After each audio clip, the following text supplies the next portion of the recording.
And we're back. This month, it's Portland Comic Book Month, and I'm celebrating by reading only comics by local creators. I'm starting with The Secret Voice by Zack Soto. It's a charming story about a man who loves his secret wife, his telepathically linked seagull, it may not be a seagull, on a plight to stop a warlord from destroying kingdoms, all while dealing with a fungal infection that's affecting his brain. Man, I love good world building, and without further ado, let's talk comics.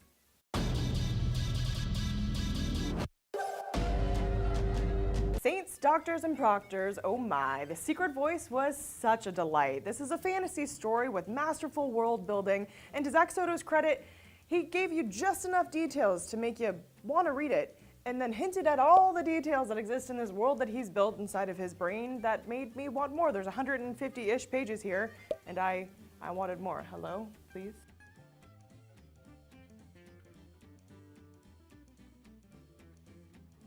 There's philosophy and monsters, magic and romance, and I particularly like the scene between two orangutan-esque creatures. I don't really know what to call them. They were the Rosencrantz and Guildenstern of The Secret Voice, and they made me laugh. To keep it brief, our protagonist, Dr. Galapagos, is part of this elite group of people that's going around the world and trying to unite kingdoms together against a warlord who is on a nasty plight to take over the world. But Dr. Galapagos has fought this foe before and is still dealing with the physical and mental ramifications of that. I don't want to spoil it for you too much because I want you to pick up this comic because I want to talk to you about it. Something I think this comic did really well, and I'm trying to think of other examples of it, but I'm coming up a little dry because I am a casual comic book reader. I don't have that Rolodex in the back of my head that a lot of comic book people do. But it was showing what I would call a drawn version of B-roll. It's like as if you were walking down a corridor, all the panels that show you as you're walking down the corridor, and it's taking you along this journey with you. This comic reads like a well-paced movie, and it gives you all the twists and turns and dramatic reveals and cliffhanger, of course, that a good movie should. This comic was right up my street. I love fantasy stuff, and I love getting sucked into great big worlds. And I think with the fanaticism around things like Harry Potter and, of course, Lord of the Rings and, of course, Game of Thrones, like, you do too. So I would definitely pick up this comic. If you're in Portland, stop by Floating World Comics, located at 400 Northwest Cooch Street, and pick it up. You can find this comic and lots of other great comics that you may not be able to find other places because Floating World Comics is a publisher.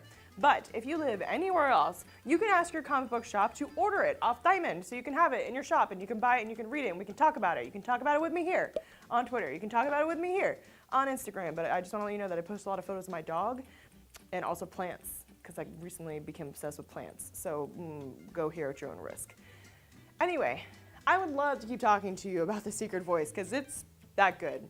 But we have other nerd news stuff to talk about, including that crazy trailer that dropped for the new Joker movie starring Joaquin Phoenix.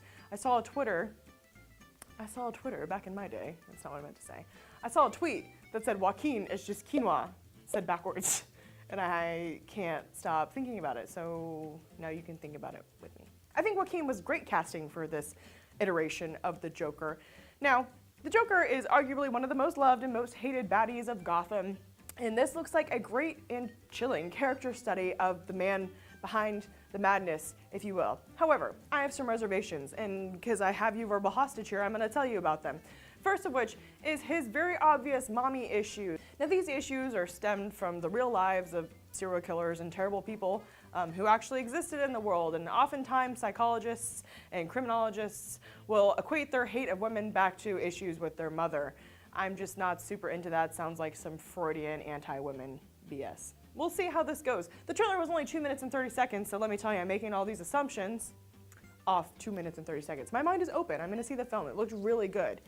However, I thought the most unbelievable part of this trailer was that a woman as beautiful as Zazie Beetz is making eyes at Joaquin Phoenix, who's made to look pretty haggard. Like, he's a good-looking guy, but he's made to look pretty haggard purposefully in this trailer. Now, it appears that Arthur, as he's called in this iteration of the Joker, is already in therapy and already going to Gotham Asylum, but it looks like he's pretty down on his luck. People are picking on him. But another thing I have reservations about is that he seems to be portrayed as slightly developmentally disabled, and I'm not sure that that's the play. I understand that Mental issues and the Joker go hand in hand. Every iteration of the Joker has been some form of psychopath or sociopath.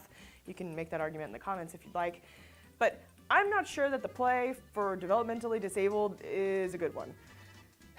I think that blaming mental illness is a bad call. Now, again, I will say one more time, that trailer is 2 minutes and 30 seconds, and I'm making that assumption based solely off the trailer. It's not to say that that's what's gonna happen. I'm just saying based off the trailer, I have some reservations. Now, did you get your tickets for Endgame? Did you? How long did you have to wait?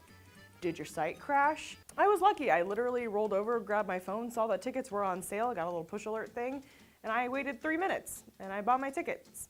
I'm gonna sit between two strangers and cry a lot. It's fine, it's like a normal Wednesday. And also, hello, Captain Marvel surpassed $1 billion. So take that, you Rotten Tomatoes trolls. I think that's very, very exciting. There's so much going on in the nerd world right now. It's hard for me to talk about it all. Shazam's coming out too. I'm excited to see that. Looks fun. Billy Batson's cool. Listen, I'm just trying to emotionally prepare myself for all the stuff that's going down in the MCU right now. But I am ready for an awesome DC movie. So I'm excited for the Joker as well. I don't want you to take my reservations as me hating on it because it looks good to me. I think Joaquin Phoenix struck that social dissonance that Heath Ledger really was able to encapsulate as the character in the Dark Knight trilogy. If you have any suggestions of comic books made by local Portland creators, please drop them in the comments. I'm only reading local comics this month, like I said, and so I want to hear from you. What are your favorites? What should I be reading? What do you like? So I will see you next week, same-ish time, same place, and until then, oh my god. So I will see you next week, same-ish time, same place, and until then, this has been KGW's Comic Pick of the Week.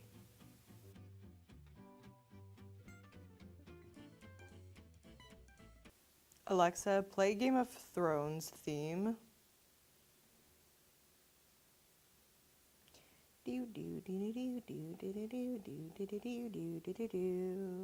was for you guys.